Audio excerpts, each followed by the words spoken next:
Hello, sports fans. It's HBJ TV, and we're back at one of my staples, Lake Chaminwood. I haven't been here in almost 2 years. I'm gonna go for a little hike today.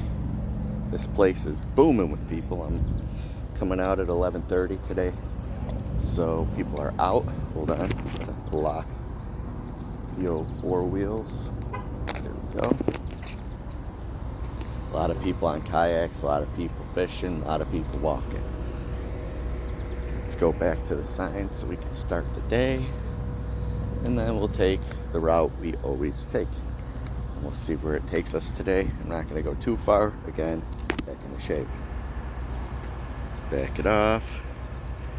Lake Chaminwood Preserves. And I'm assuming this is where we're at. Usually we go all the way around and go down by where the I&M Canal is. I'm guessing it's this. Yep, I&M Canal. So we're here. We're gonna go like this all the way to here. Boom, boom, boom. No, actually, we're gonna go around this way, end up here, and come that way. That's the route we're looking to take. See where life takes us today.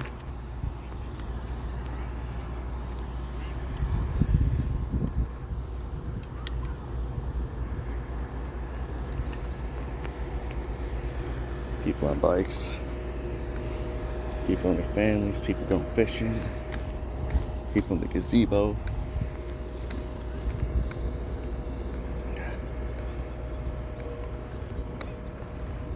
That's going.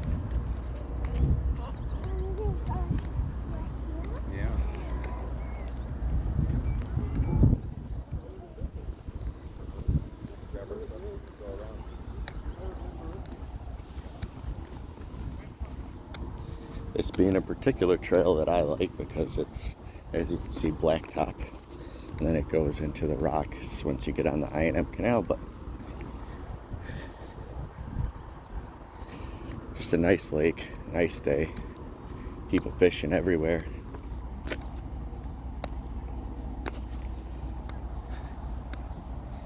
I can't see shit on my phone. Let's take these glasses off for a minute.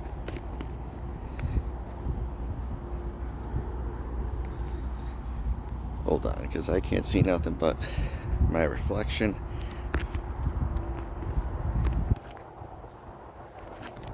There we go. Back on me. So,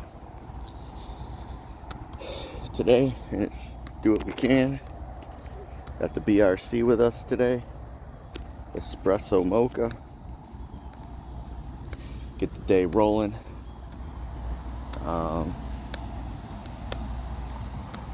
Got a couple hikes coming up. The one time we had my buddy Mikey, the iron worker. I'm gonna try and get him out. We were on this exact trail, and he's been pretty banged up as well. So I figured it'd be a good idea to get the both of us out here. My buddy Joey, I grew up with. Try and get him out on a trail. Try and get some special guests this year. See how it goes. Got a lady out there with a Barbie kayak, which is pretty hilarious. She looks like a grown lady. How's it going?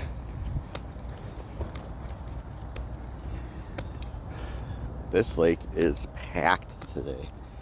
It's not even a holiday, but it's funny. Usually I come earlier in the day, and it's pretty chill. Just from what I can see, you got 1, 2, 3 people on kayaks and a dude on a boat. So interesting. There must be some good fishing out here. Also, I want to go to the Moni reservoir, and they rent you kayaks. They got to sit on top and sit in. After the debacle of me trying to do the sit on top ones last time at this place when I rented it, I'm gonna go try to do the sit in ones. That's what it looks like everybody else has. My buddy Amir said those are a little better to get used to. At the same time, if those flip, those are a lot harder to right yourself. So I don't think I'm gonna take my chances and go do one of those numbers. And maybe down the road buy one of my own, see how that works out. But I'm not gonna get into the buying one until I can figure out how to use one, because that time I tried, man, it was an absolute shit show. I felt like, no disrespect, but I had Parkinson's the entire time I was on that thing. I was shaking like a leaf on a tree in the middle of winter. Let's see. Fishing lines killed, disposed properly. Haven't been here in a while, so do a couple things. You got this nice fishing spot here. Got some people out there on the kayaks. Got the Barbie lady kayaking. I wonder if you were to just swim off of a place like this. I mean, the water doesn't look too clean, but I'm sure there's spots where it's clean enough. I was wondering if it's a place you could go fishing at. Not fishing, everyone fishes. Swimming. Like, if there's like topographical maps on how deep this lake is, it'd be interesting.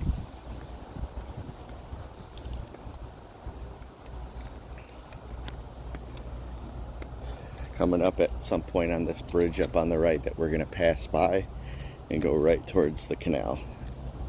Hopefully the bugs aren't too bad today. Got the good old earplugs in. Today's musical selection is Slaughter, the band Slaughter, headed by Mark Slaughter. If I'm not mistaken, the album's called Stick It To Ya. Slaughter, a very underrated band. That was a very underrated album. That album was fucking awesome. Very little fat on that album. The album was full of fucking steaks. Lean steaks, good steaks. It had Up All Night, She Wants More, Fly to the Angels. I mean, great album. Another little fishing path here. I'll tell you what, fishermen are some of the most resilient motherfuckers there are, because when they want to get to a spot to fish, they'll carve out their own. They'll do their thing.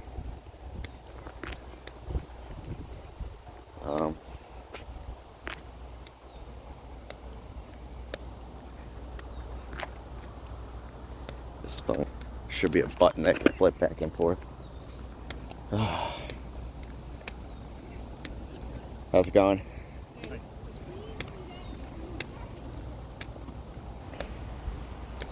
Got the kayakers out here. They got 1, 2, 3, 4, 5, 6, 7 kayakers. They're all older too. So, and the water's pretty choppy.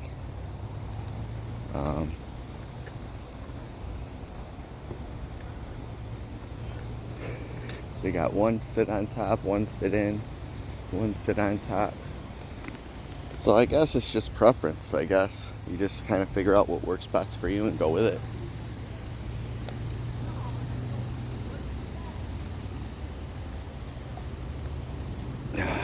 Such a beautiful day today. Pop open that BRC. Get the fucking ball rolling on the hike. Let's roll it around. BRC, the choice of a new generation. Fuck you, Pepsi, it's Black Rifle Coffee.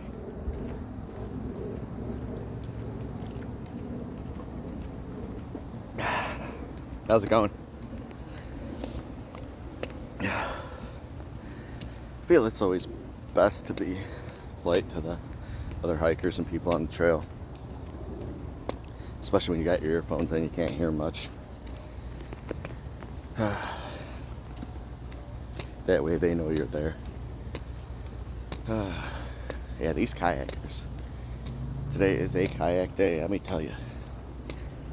Once we get to the I&M, we'll start the Rants and see if our beaver buddies are still active. How's it going?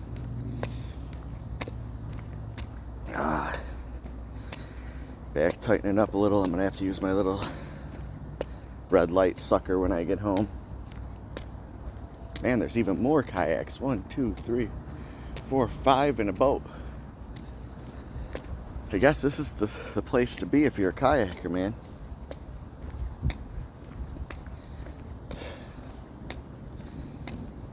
I wouldn't like that shit.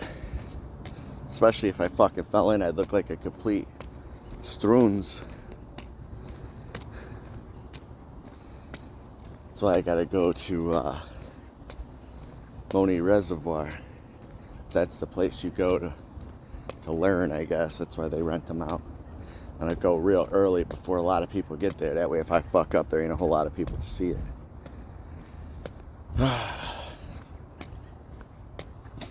How's it going? That guy had a cool thing on. He had a rear view mirror on his sunglasses. It's pretty interesting.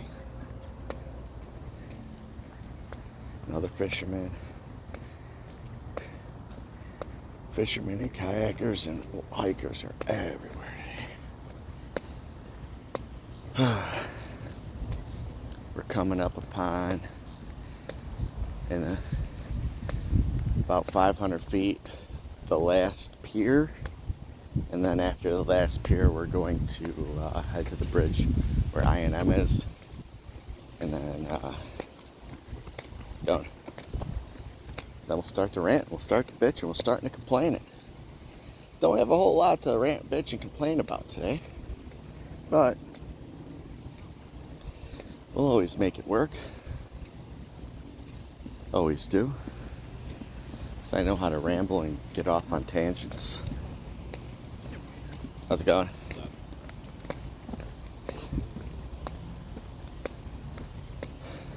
How's it going? So, about 250 feet from the pier and all the way, I can already see on the outside a couple more kayakers. I'm definitely gonna have to learn this shit. Apparently, it's the thing, which is strange because I came here for almost 2 years and didn't see anybody on the lake. I did, but it was very, very rare I saw anybody on the lake. Maybe it was because they had just rehabilitated this place and it was considered new and not a lot of people knew about it. Maybe. Trying to think of reasons, but who knows? The answer could be anything. But now today, this place is jam-packed. How's it going? So we're coming up on the pier. And see if I can flip this thing without fucking taking 42 flips and not being able to see my phone. I don't know what's wrong with my phone. I'm gonna have to get a new one soon. Camera's broken. I can't see shit on it anymore. There's the other pier. Let's see. I think they have a map here too, because if you're coming off the I&M canal, it'll tell you where you're at, what's going on.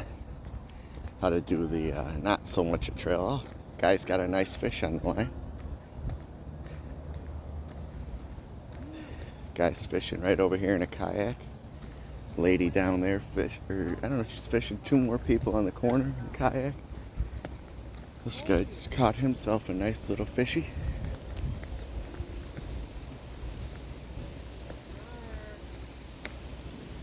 That's like a high-tech, high-class kayak.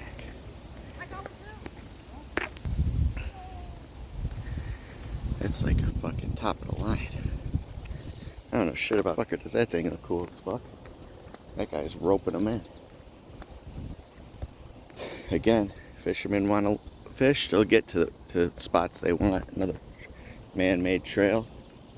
And here's the bridge. Once we cross this little bridge to the I&M Canal, that's when we'll start to complain. And again, I don't have a lot to complain about today.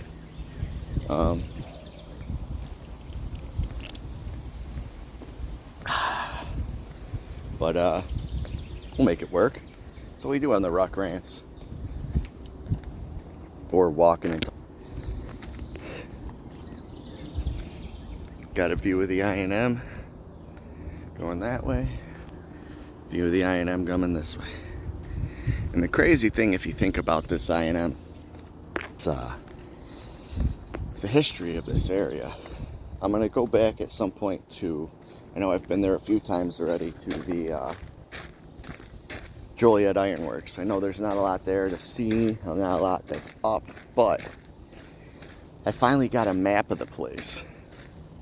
And I'll better be able to tell you what the fuck is what there, because it explains it.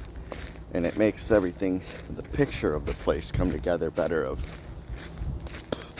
what it used to look like in the 1800s and early 1900s. For me, history's fucking awesome. I love fucking history. I love going to historical places. There's like a big, what the fuck's it called? Those pinwheels they got on farms. They got one of those I'm going to be going to soon, just to check it out, just to say I was there. Maybe check out the Mantino Mental Hospital. That place is in shambles, other than the fact that they converted a big part of it to a veteran center, which it's no better place for veterans who possibly have mental health issues. How's it going? Than to send them to a place. How's it going? That's possibly haunted. Because of, used to be like an insane asylum. I think, if I remember correctly, that was like, at the time, the Mantino place was the place in Illinois for like insane asylums, mental health. I'm not always good with phrases to what things were called. I know what they are. I remembered. So apparently there was like a governor or mayor or something and their daughter. See, back then, if you didn't act what they considered acting right, they thought there was something fucked up with you. And they fucked you up. So it was either a governor, mayor, somebody in an office. I'm almost positive. Their daughter wasn't acting right.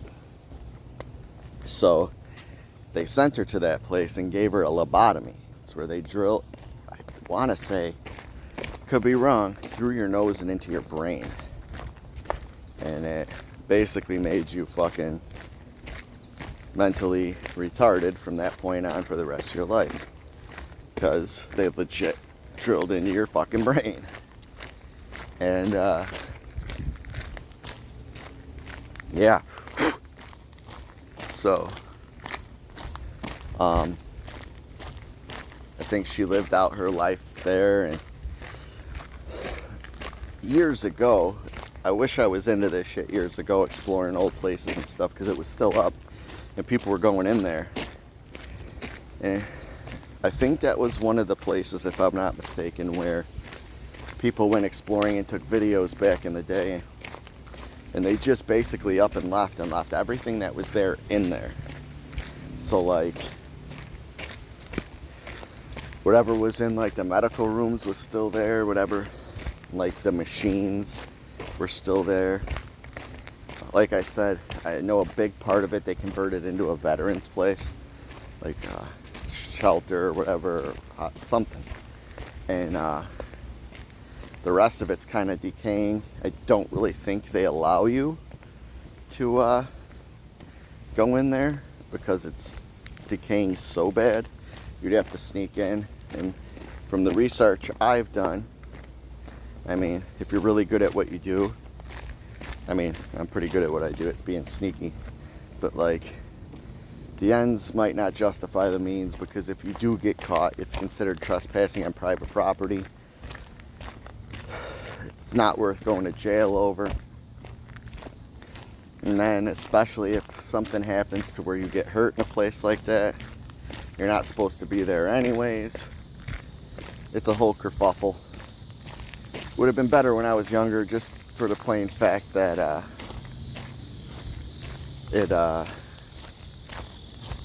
I was fucking inhuman, never got hurt. I was the Terminator. I mean, I'm still the fucking Terminator with all the fucking surgeries I've had. I've had, just since 2012 alone, I've had 1, 2, 3, 4, 5, 6, 7 or 8 procedures since 2012. That's 14 years. That's fucking insane. So I almost have a surgery and or / procedure every 2 years. That's no wonder why my body's not agreeing with me lately at 45. But that's where I change things. I flip this bitch. Tell him, gotta remind this body just who the fuck the HBK is. But yeah, so got some things on the horizon this summer. Hopefully, if I could stay healthy, hopefully if I can get back to work soon. Gonna have a out and about, exciting, wandering and exploring summer. Try and do a little research on some places that are somewhat historic before I go. That way I could actually have something to say about them. And not just fucking babble and wander like I usually do. Yeah, a lot of flowers out here today. I have gotten a lot of rain though. So. How's it going? How you doing? But yeah. Hopefully we come up on that beaver spot soon and we can see if they're how they've been over the past year, because I haven't been out here in over a year. Maybe not a full year, but pretty damn close. I've been banged up. I'd say maybe a year. Could be a year. Maybe. Somewhere close. But yeah. So, let's start out with a statement, and then we'll go back to my first rant of the day.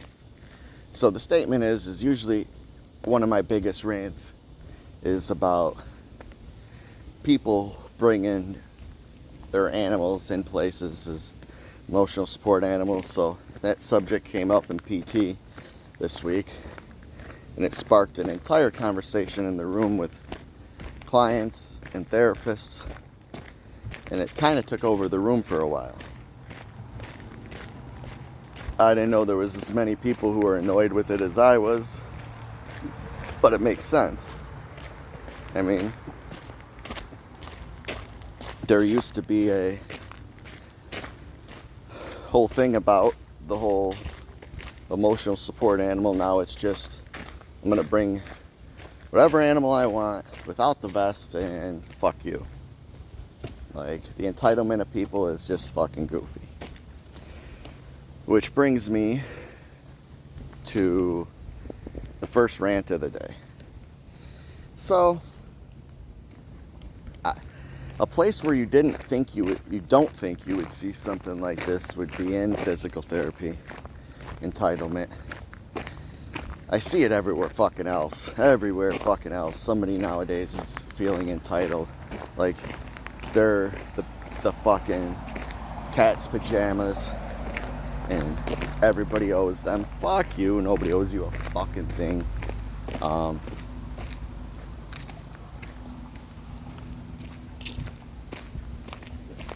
I don't care who the fuck you are on this planet. If you're a Joe, a celebrity, a rock star, an elected official, ain't nobody fucking better than nobody. You're all fucking jerk-offs just like the rest of us. We're all jerk-offs. And don't deserve to be treated any fucking different than the rest of us fucking jerk-offs. I mean, I do understand in certain settings, and I will give this as my devil's advocate argument. If you own a business, and it would behoove your business to give special treatment to somebody of that stature, then you're making a business decision. Let me give you an example. Let's say you own a 5-star restaurant, Michelin chef, the whole fucking kit and caboodle. Let's say that particular day, Sam Kinison, how's it going? Rest in peace to the man. But let's say he wanders into your fucking restaurant that day and goes, hey, do you have any seats available? And he's got a mini entourage as he always traveled with. Now, whether you had seating or not, it would behoove you to fucking give that guy a seat. The reason being is that guy's gonna order more food, for sure order more liquor, and 1,000% tip way higher than the average person in that bar. As a business standpoint, that is beneficial to your bottom line and your bottom dollar. The whole reason you're in business to begin with. Also, if people find out, I mean, not using Sam Kinison as this example, but like, let's say it's the 80s still and everybody is like in love with Sam Kinison. He's like how's it going? He's the cat's pajamas and everybody wants to be like Sam. Let's use that as an example. They find out Sam went there, and then they find out Sam liked his food. You got perfect advertising. I mean, obviously back in the 80s there was no internet, everything was word of mouth. But let's say Sam had a platform. He was a stand-up comic, so he went to your restaurant, loved your restaurant, great service, puts out a comedy special. Let's say 100,000 people buy that comedy special. And during the comedy special, he talks about Joe Blow Restaurant. How much he loves Joe Blow Restaurant. Now, whenever you're in the area where Joe Blow Restaurant is, you're going to want to check it out. Sam went there. Sam liked it there. Now, regardless if you have a good experience, you're still going to check it out. You don't have the platform to say this place sucks. So, you can't harm it, but he could help it. Nowadays, and everybody's entitled to an opinion, and it's fucking stupid. I feel like, in my opinion, if I go somewhere and the food's okay, I'm going to tell my wife, food was okay. Was it worth the money? Yes or no?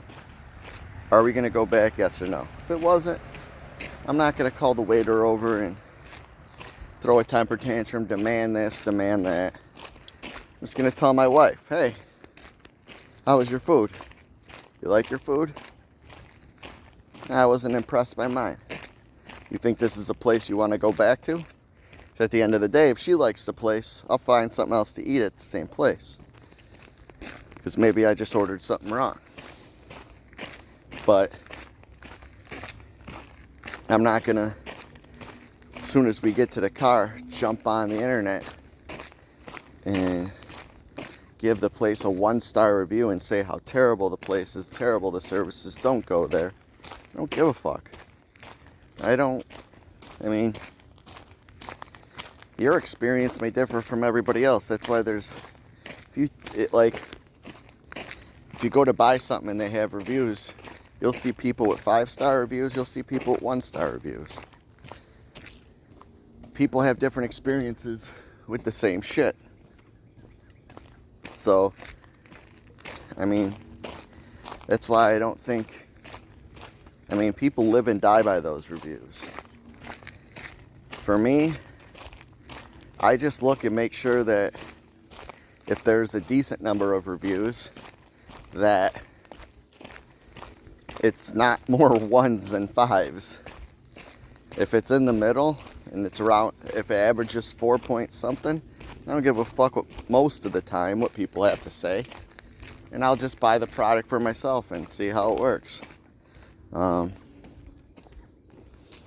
like, you see these people, let's say even on these reviews, I've read a couple of them just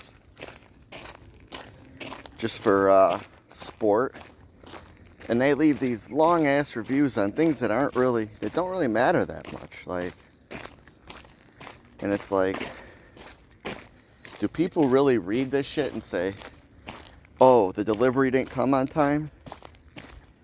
Like, unless you ordered it and they came and delivered it through the company themselves, like let's say you ordered it from Lowe's and then they told you they was going to be there the next day and it didn't come for a week. I mean, I'd be pissed, but like, if you order something online and it doesn't come on time, how long have we had to deal with the fucking mail in this world? I know since this country's been around, they've had mail system, and it's been shit. Always been shit. So, I mean, to think just because you ordered something that you're entitled to everything being perfect is kind of goofy. And then you see these people in stores. Like, I go to Subway once in a while because I like the grilled chicken sandwich, multi-grain. And I'll throw a bunch of veggies. Oh man, this fucking allergies out here these days are fucking killing me. Especially in these woods. Give you a little I&M trail right now. We'll flip a bitch and it's same thing the other way.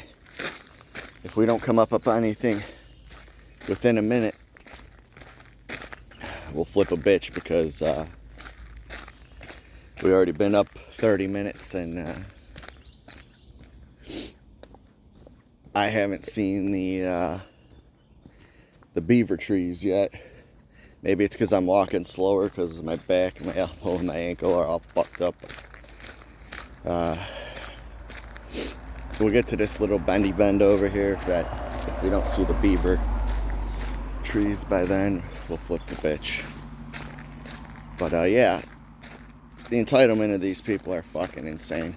They think like I've seen people go in Subway, let's just use that as an example, and they're literally picking out to a T which vegetables in the trays that they want on their fucking thing. It's like, listen, bitch. And most of the time it's women, so I'm going to use women as an example. Men usually don't care about things like that. It's not sexist, it's just what it is. But, and I'm going to call her a bitch because you're wasting my time. You're wasting everybody in line's time. I'm hungry. I want my sandwich. Go fuck yourself.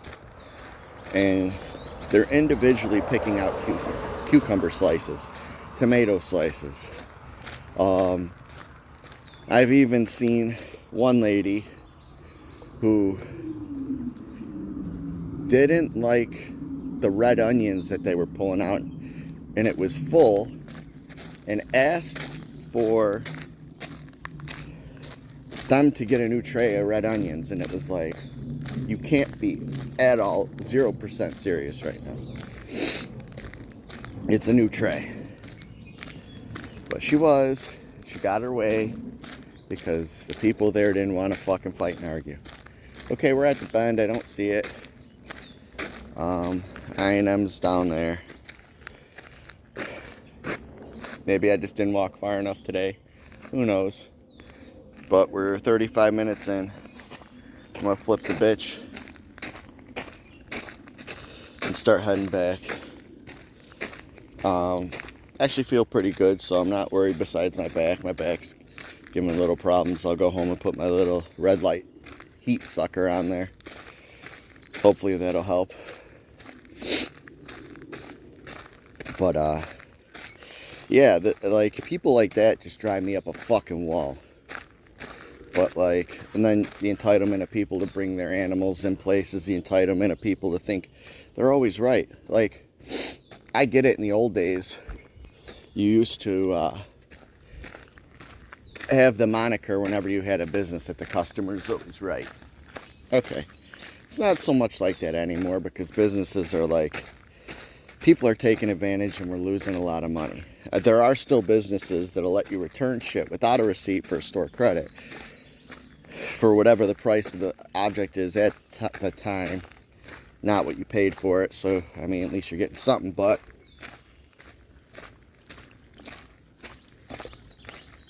even though on these receipts it'll say yada yada, there's a period of return period of so many days. It has to have a receipt. It has to have blah blah blah. And then these people bitch, moan, and complain and get their way because they're entitled to it. It just sucks. People suck. You see it all the time. People think that they always have to get their way because they were never told no in their life. And it's just, for someone like me who's been told no my whole life, it's frustrating. Because I earn everything I have. Everything I've ever done, I've gotten on my own.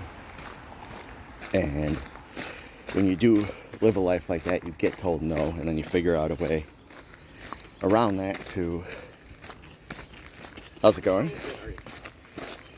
Figure out a way at that point to adapt, to overcome, and achieve. That being said, kind of went on a tangent there. Started off talking about the I&M Canal, so oh, here we go. Beavers. There we go. Maybe this is the spot I was thinking of with the beavers. These beavers are no joke. They eat the fuck out of things. But this place doesn't look like shit now. But if you go way, way, way back in the day, I want to say maybe 1800s. Let's go. 1800s, early 1900s. Those are interesting bikes. That this was a major waterway for Illinois. That back then they used waterways to ship every fucking thing in this country. Cars weren't a thing yet. Horse, buggy, and carriage were what it is. And even when they did start having cars, it wasn't economical to drive a fucking car from New York to Chicago. A lot of stuff they did was they started building trains, and then they started using the waterways.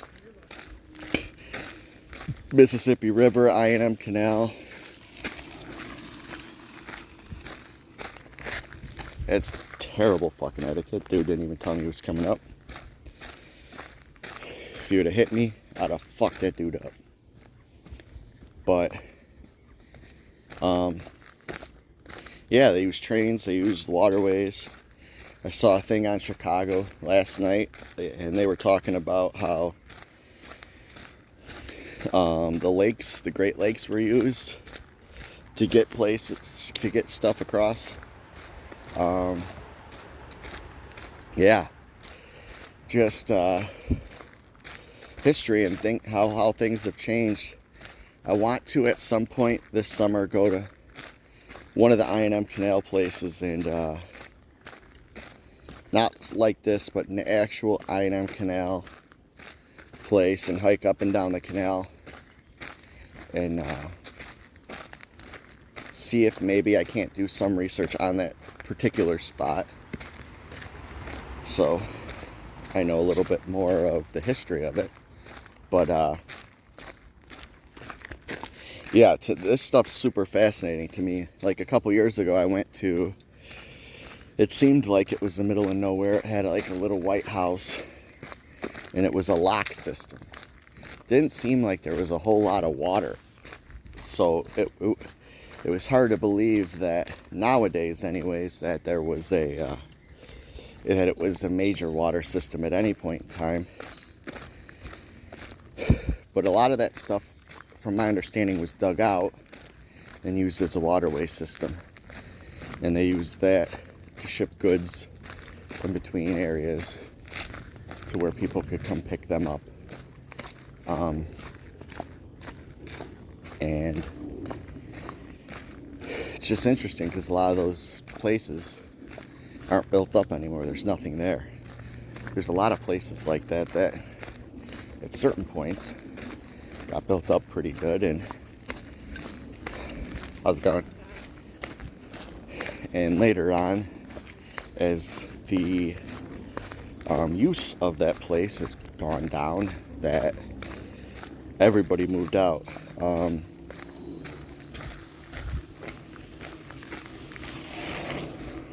See, that's what you do.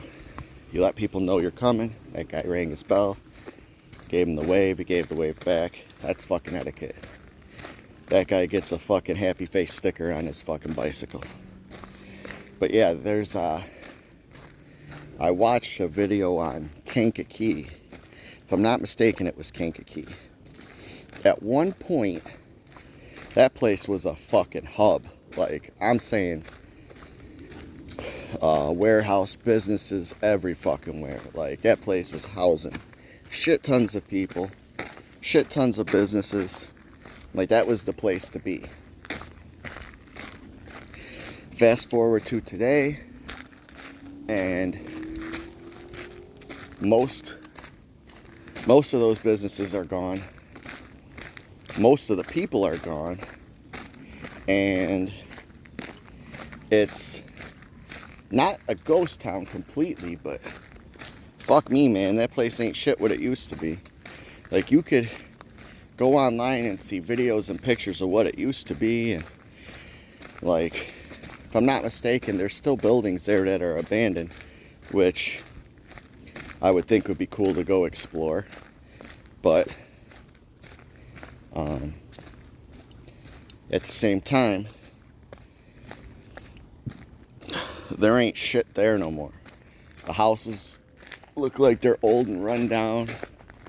Like, the neighborhoods, the stores, like, for a place that was so booming at one point. I mean, they even had their own waterway, the Kankakee River. I mean, the place had it going on. Now, it's kind of gone.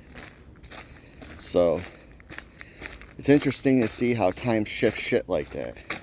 And how all it takes, in theory, is, let's say you have a company like that. And this, people found this out big time during COVID.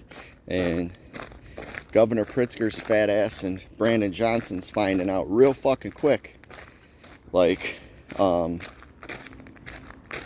when places like that salt company and those chocolate companies are bouncing from Chicago, who've been here since the beginning of fucking time and brought asinine amounts of revenue, asinine amounts of jobs, and they're saying, fuck you, you're taxing the fuck out of us, you're making it really difficult to run a fucking business in Chicago, and you're not making it conducive for us to keep our business here, we're out. Places that have been here always, and they're out. So, all it takes is something like that. Let's say, in Kankakee's fucking example, you had an office building and a warehouse in that office building,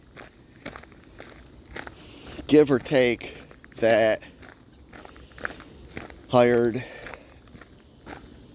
let's say, for shit's sake, 1,000 people. And let's say, for shit's sake, obviously all 1,000 people aren't going to live in Kankakee. They're not going to live close to their job. But if you get a job like that, and it's a steady job, and that job's a top company, they're making tons of money, they're expanding, they're getting better, bigger, and stronger, it would behoove you to move closer to your job. Makes it easier on you, easier on your vehicle, easier on your life. You're right by your job. Most people, you would think, would want to live closer to their jobs. That being said, all these people move. Let's say 800 of the 1,000 people. We'll give it a 200 people leeway. 800 of the 2,000 people move to Kankakee. So they're building houses, they're building schools, they're building stores, grocery stores, department stores, gas stations. The whole town booms because this building puts 1,000 people, and they have to upgrade to facilitate 1,000 extra people in the community. Doesn't seem like a big number, but it really kind of is. Let's say 15 years later, fucking something happens with the company. The company either goes out of business or says it's more economical for us to run out of Texas. We're picking up shop, we're getting the fuck out of Kankakee, and we're going to Texas. Now, you have 1,000 people either out of a job, or maybe they're paying for 300 to move down to Texas to start the company there, maybe. So at the end of the day, in Kankakee, you've got 800 people who don't have a place to work, have a house, and now need to pay the bills. Now you're looking for a job. You had a job, you had a steady job, you had a good paying job. Now, possibly you can't afford to live there. Possibly, you might not be able to find a job. And possibly, you have to move. So, on the conservative end, let's say 600 people move out of Kankakee. So the town gained 200 people in the time when you had 800. In 10 years, gained 200. You can use fluctuation for people who came and went, just not having to do with this one business alone. So now you got 200 people extra in the town when you had 800. You multiply that on scale, because if I'm not mistaken, Kankakee had 2 or 3 businesses as such at the time that were monster businesses that were employing a ton of people. And let's say it's 3. Now you got 2,400 people that moved to Kankakee. Now it doesn't seem like such a small number no more. 800 maybe not seem so big, even though it kind of is. But now you got 2,400 people. And now it goes from 2,400 to around 600 stayed. So that is a monster difference. You're just under 2,000 people difference. And now you got a town that was built for 2,400 people, now you got 600. So the stores that were there for sure, your grocery stores, aren't making the money. The gas stations, for sure, aren't making the money. The hardware stores, the restaurants, all the places that people would go aren't making the money. And what happens when you're not in the green and you start going in the black? Either you sell, file for bankruptcy, or you just shut the fuck down. Or you do what the big places did and you move the fuck out. And it turns to that a lot because that's what happens with these places. I mean, like I said, you got the city of Chicago now. You had that salt company. Everybody knows the salt company. It's the salt company with the little girl with the fucking umbrella on in the rain, I think, as the logo, if I'm not mistaken. There was a few chocolate companies. I remember one of them because I was working somewhere in Chicago a couple years back, and right across the street from the job we were working at was one of the chocolate factories. And the chocolate factory itself was nearing shutdown. So, I mean, if I'm not mistaken, on Cicero Avenue, just north of 79th Street, there was a Tootsie Roll factory. I think, I could be wrong, I think they shut down. And these are big companies. These are companies that have been in the city of Chicago for a very, very long time. And you hear these politicians all the time saying what they are doing. But they're never going to tell you what they did is to fuck up. If I had a politician come out and say, because obviously they didn't fight to keep those companies here. Like, not for nothing, but if I had that salt company here and I was trying to impose like stupid fucking business taxes like they're doing, and that business tax to where every so many people you got to pay a tax per person working for your company, which is fucking stupid and goofy. But if I was trying to do that and I had a company like the salt company come out and say, you know what, this is fucking stupid, we're out. If I was, let's say, the governor, that fat fucking scumbag douchebag Pritzker, I'd go up to that salt company and go, listen, you've been here, you've been a pillar of the fucking state of Illinois and Chicago, you've brought jobs, economy, money to the state of Illinois and the city of Chicago.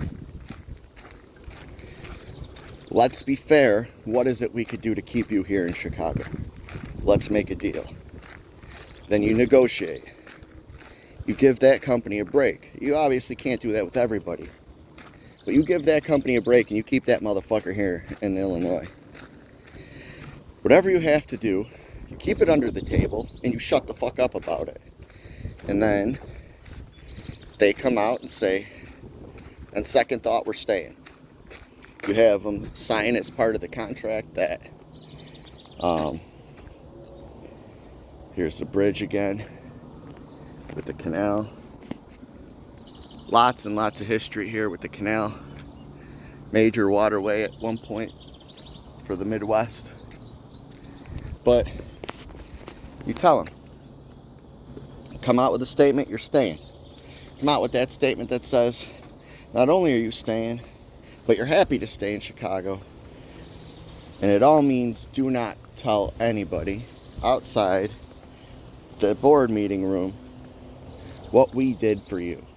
Because we can't do it for everybody, but you're special. We're doing it for you. We want you here. Not only does that make that company feel like they're something special, because they are anyways, but you don't lose. It's a win-win. Maybe you don't make the money that you would have if you would have taxed them or fucked them on business expenses. But that being said, you lost everything if they left. You absolutely lost everything if they left. So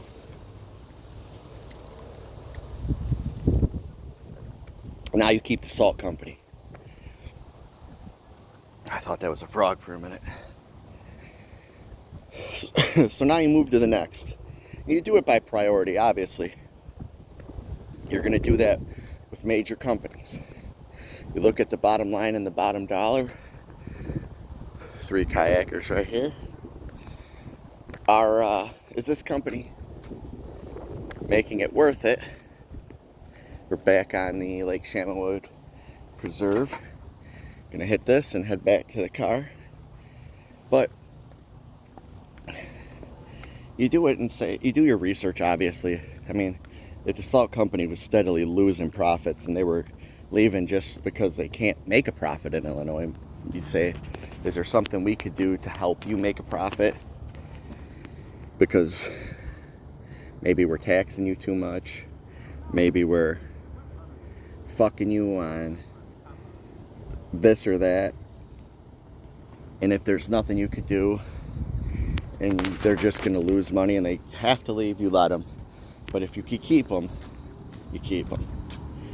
And you do that to the major companies. You do that to the ones that are making bread. They're fucking employing people. Think about it like this. And I thought about this a lot. Because in the city of Chicago, we've had low-income housing that didn't work. We've had all sorts of stupid shit. And it's made people turn to crime. A lot of the reason is because they can't afford to live. Now, a big reason isn't because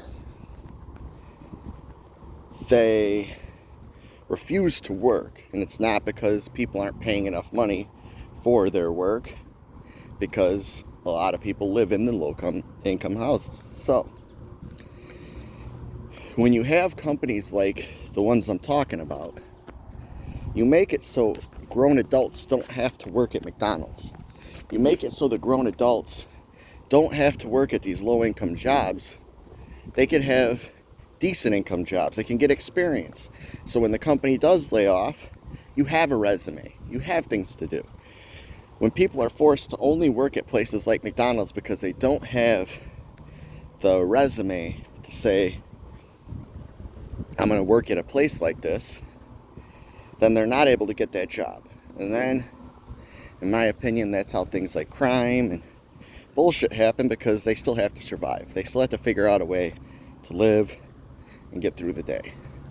But if you have a 9-to-5 to go to, whether you like it or not, whether you think it's bullshit, most of the time, it's an old man kayaker, another fisherman, but most of the time, they're going to live their life. And I would say, out the gate, and the number could be much higher or much lower, but at least 50-50 of the people who are living a life with a full-time job that can afford to live their life, that are gaining a resume that can say, hey, I've worked 10 years here. This place is now offering me $5 more than what I'm getting here. I have 10 years experience working here. I have a good shot at getting the job here. I'm going to check it out. That's how human life works. A couple birdies. And when you're able to do that and you're able to upgrade, you're able to live, you're not committing crimes. You're not committing robberies, murders. You're not out on the streets. There's always going to be shit like that, no matter what. Because that life appeals to certain people. And some people just don't like working. Can't work. It is what it is. But the numbers will dramatically go down. Not for nothing, you're always going to need people to work at fast food places. But to me, it's a high school job. It's a job that people who are going through high school, getting summer jobs and after school jobs. It's a job for people like that. And I would say more so warehouse jobs and office business jobs. Those are big boy jobs. How's it going? So when you're kicking companies out of the state like that, not kicking out, but kind of forcing out, you're changing the whole economy. And that's something these fucking greedy fucks aren't looking at in the big picture. This is more like an informal rant.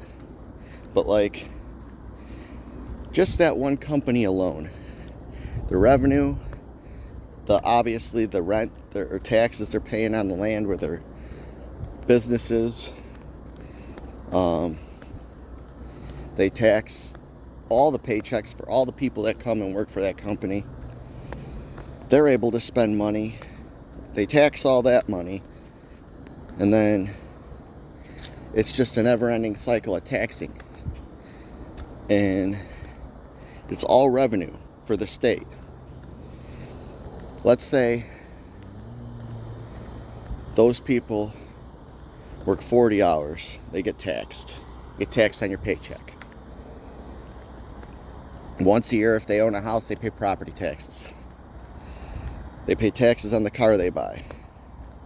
They pay taxes on the food they eat. They pay taxes. Anything that you do in this fucked up state of Illinois is a tax. They've found a way to tax you on just about everything, if not everything.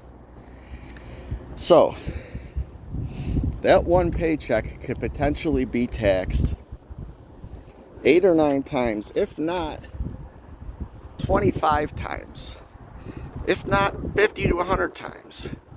If you're going on a big scale, saying, okay, you bought groceries, you got taxed on the groceries, and now the place who got the money from the groceries buys more food from another place to add to the grocery store, and they got taxed on that. They got taxed on their property taxes. Like, you could keep going, never ending, from one person working at a salt company to like some bigwig somewhere, CEO.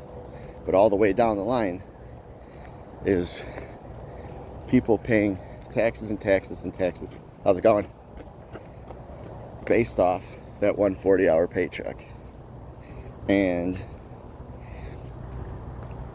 it's just wild to me how these places would do absolutely everything in their power to keep these companies where they're at. Just doesn't make any sense. As Uncle Rich would say in the Majorky Life, man, this shit don't make any fucking sense. Shout out to Uncle Rich. But yeah, and that's just the way this city's been. I want to say maybe since Pritzker, but maybe since before him. I don't know. But like, I want to say there was a time where they actually like made it so businesses wanted to come to Chicago. Business hub like you wouldn't believe. How's it going? Okay. I mean, you got the population before they started taxing the living piss out of the population. I mean, the way they tax property tax here is fucking goofy. I mean, I don't know if they still do it, but they used to have a pop tax here, which is fucking retarded. If you buy pop, I don't drink pop, but I mean, anything they could do to fucking steal and then raise the budget. How's it going? Anything they could do to steal from the people, raise the budget, and say, we need an excuse to raise taxes again. Hey, we balanced the budget. We got a good credit rating.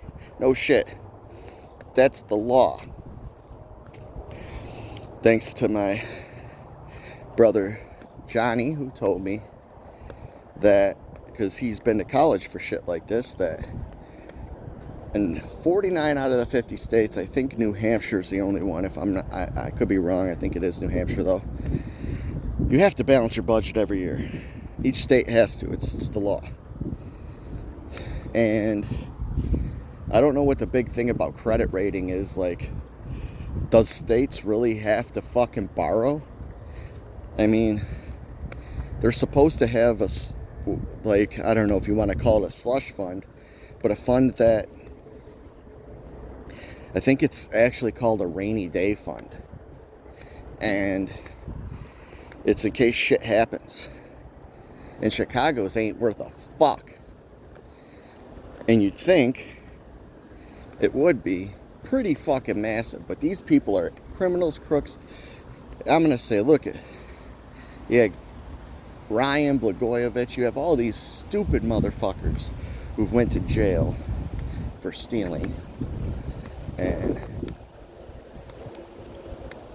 it's just been par for the course for our state. People steal.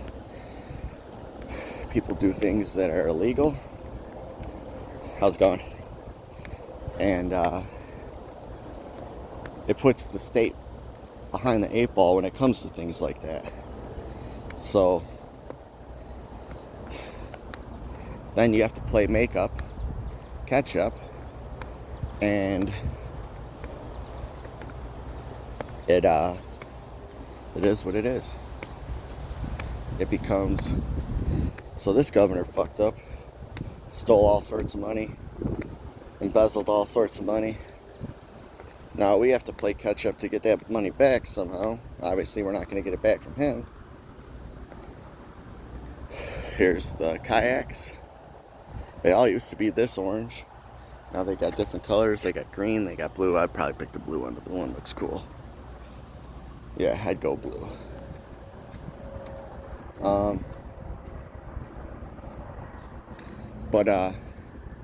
Yeah, it's just the way Chicago's always been. Fucking criminals stealing. And there's always going to be waste. You're always going to have people who work for the city who have no-show jobs.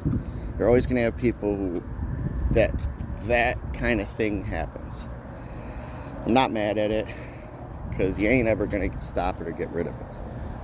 That's considered waste. But that being said, you could still make your state profitable without fucking everybody else in it.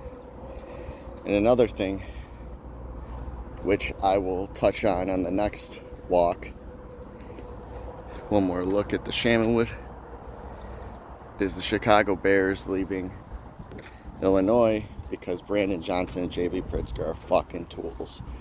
Even after they bought all that land in Arlington Heights and they were dead set to build their stadium there. Now it's very possible and plausible that they're going to move to Indiana. That's all for today, folks. It's like Chaminwood for you. Whew, about an hour. But this is the HBJ out.